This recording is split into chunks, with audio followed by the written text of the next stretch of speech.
It's the Friday before Christmas, so of course Nintendo didn't even bother to announce any new games for their online service. Thankfully, we still have a few more Super NES games that are in desperate need of the review crew treatment. I'm talking about all-time classics like Breath of Fire 2, Earth Defense Force, and The Ignition Factor.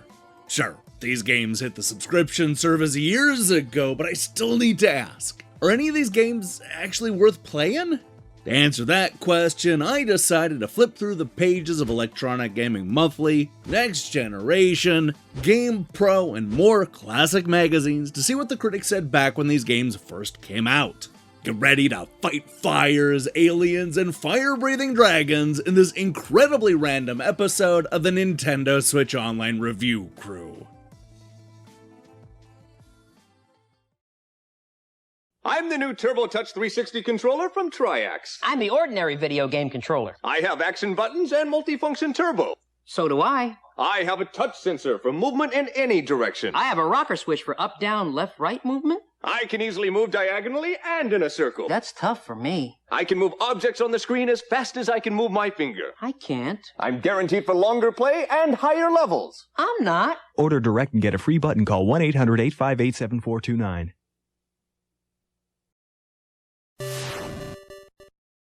Not to be confused with the popular bug-killing action franchise of the same name, Earth Defense Force is one of the Super Nintendo's middle-tier shoot-'em-ups. First released back in 1992, this is actually a speedy port of an arcade game of the same name, though the two games have slightly different stories. This Jaleco release comes right after the initial release of high-profile shooters like Radius 3 and Super R-Type, but also right before the genre started to lose steam and market share. The result is a game that hits all the typical shoot-'em-up notes, but isn't remembered as one of the true classics of the genre. Let's go ahead and see what the critics said back when Earth Defense Force was first released. Look, it's a real mixed bag over at Electronic Gaming Monthly, with two of the editors giving the game 5s, and the other half of the review crew giving it 7s and 8s. Fake Ninja Sushi X called the game excellent. I had a lot of fun with Super EDF from start to finish. You won't believe some of the Mode 7 effects here. The music's the only area that could have been better. Just wait until you see the large mothership scale in from the distance. Even the bass scales in as you make your last attack. Steve wasn't as sold on the game, arguing that there are substantial problems with the execution of Super EDF. First of all, the game offers little in the way of variety within each round. The backgrounds and enemies are repetitive. The weapon power-ups are unique, but overall, I wasn't impressed. Earth Defense Force averaged a disappointing 6.25 out of 10 from EGM.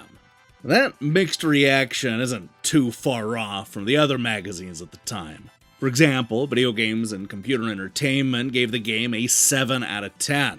The typically overenthusiastic GamePro went a little bit higher, giving the game a 4 out of 5 and concluding that after all is said and done, a space shooter needs great gameplay to call itself truly super. EDF isn't the hottest of hot, but it will surely satisfy video kamikazes looking for a Super NES assignment. It's no shot in the dark, Earth Defense Force is a winner. Now, to be fair to Jaleco, there actually were high scores back in the day. I'd point to Game Informer, who liked the game so much that they gave it a 9 out of 10. Well, that may be the highest score that I could find. It's definitely not the biggest number, thanks to Ace and their ridiculous 1,000 point scale. Giving it an 850, they concluded that the only thing preventing the player getting into EDF right off the bat is the difficulty. It's a tough game, and a good hour's practice, coupled with experimentation with the various weapon systems, is required before all starts happening, man. The catchy music and lovely backdrops do a good job at keeping the players engaged, and a variable difficulty setting ensures that interest isn't likely to lapse for quite a while. Good, clean fun throughout. You know, that's a good way to put it. While it's not as high profile as R-Type or Gradius, this Jaleco shooter does have some fancy visual effects and an interesting upgrade system. Definitely not terrible, but it's also not the best shoot 'em up on the Switch.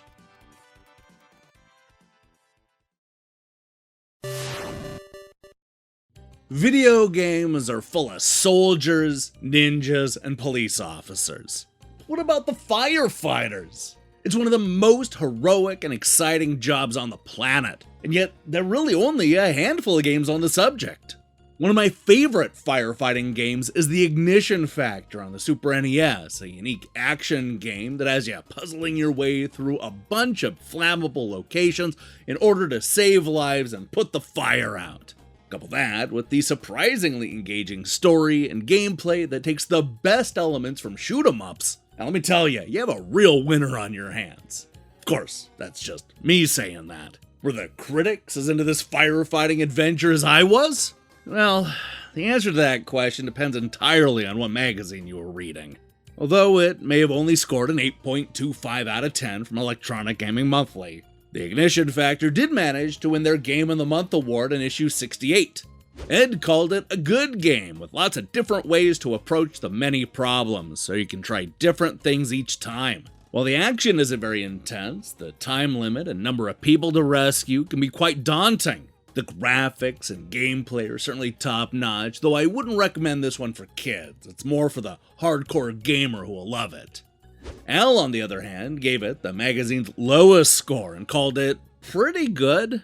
Unlike many games that you just blow through, Ignition Factor forces players to really think about what they want to accomplish in order to complete each level. All the while, you're treated to some well-designed graphics. With all this, you'd think they'd tweak the music and sound a little. I didn't care for those. However, Ignition Factor is a decent title. Probably the most shocking thing that I discovered while researching this episode is that EGM's 8.25 is basically the ceiling for this game. I suppose the good news is that there were a few magazines out there that bumped up against EGM's high score, such as Game Players, who gave the Ignition Factor a 76%. Over at Video Game Magazine, you saw them give the game a respectable 8 out of 10. That's basically the same score you saw over at Hyper, who liked the lovingly detailed, satisfying visuals, and interesting and challenging gameplay. All up, this is a nice idea. With a little more tweaking on the controls, this could have been a little corker, coming right out of the blue as it did. But the way things are, you'll have to try before you buy. Now after that, most of the reviews dip into the so-so territory. For example, Nintendo Power gave it a 3.6 out of 5 in their 70th issue. GamePro went just one tick lower, giving the Ignition Factor a score of 3.5 out of 5. And then there's the notoriously grumpy Next Generation, who may have gone down to a 3.5, but did drop this really cool nugget of information. This is the first title that Japanese-based Jalico designed with input from their US offices. At first glance, the firefighting angle promises a new gameplay experience. But this title is a repackaged version of older games like Capcom's Commando and Sega's Alien Syndrome. Basically, the numerous missions center around finding and rescuing people before the time limit expires and the entire building collapses. The action is good, but the stages are repetitive and mostly just rearrange the placement of hostages without adding any significant new gameplay. Yeah, they compared it to Commando and Alien Syndrome like that's a bad thing. Look, the truth is, hearing Next Generation describe Ignition Factor reminds me of why I actually liked the game. It's polarizing, but definitely give it a chance. Maybe you too will see the charm in this unique Super NES game.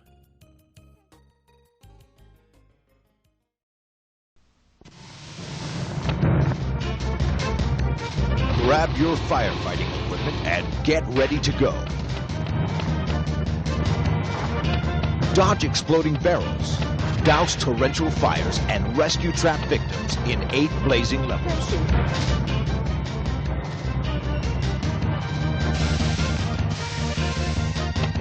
If you can handle the pressure, you'll be the hero. Don't get burned in the Ignition Factor.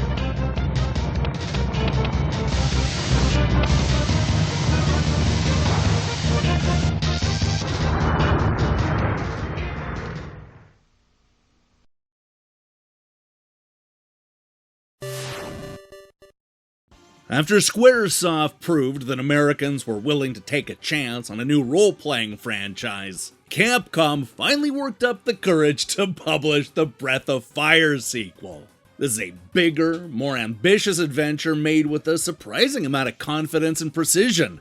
Unfortunately, the American version is weighed down by terrible translation problems, but if you can look past that, you'll be treated to a fun alternative to the Final Fantasies and Dragon Quest that you were getting in the mid-1990s, complete with cool bosses and a fun mystery. Fans of the series certainly love it, but what about the critics in the 90s? Once again, Electronic Gaming Monthly was a bit lukewarm on Breath of Fire 2. After giving the first game an 8, they dipped a bit with the sequel, giving it an average of 7.5 out of 10. That said, you wouldn't know it by the reviews. Andrew says that Breath of Fire 2 exceeds its predecessor in every way. The graphics are bright and well drawn. The whole quest is huge, making for days of adventure. The control setup is similar to the original, but I sort of wish that you could try different attacks. It would have added more strategy to the battles. Mark gave the game the lowest score, noting that at first glance, the graphics in Breath of Fire 2 may look a little below average when compared to other hit RPGs, such as Final Fantasy III and Chrono Trigger. This is true, but graphics aren't everything. Breath of Fire 2 has a decent story to it and features over 8 characters that you can pick to join your quest. Overall, Breath of Fire 2 is a worthwhile game, but this one could have been a little better. As it turns out, this RPG sequel proved to be one of the more polarizing Super NES games. You ended up seeing game players trash the game when they gave it a 66%. The notoriously grumpy Next Generation lived up to their reputation, giving the Capcom classic 3 stars out of 5. Capcom's follow-up to the modestly successful Breath of Fire is larger and more involved than its predecessor, but unfortunately, much less interesting. While some parts are very clever, it suffers from too little direction, a purely mechanical storyline, and the clunkiest dialogue since Night Trap. On the other hand, you saw quite a few magazines actually praise the game for all it got right.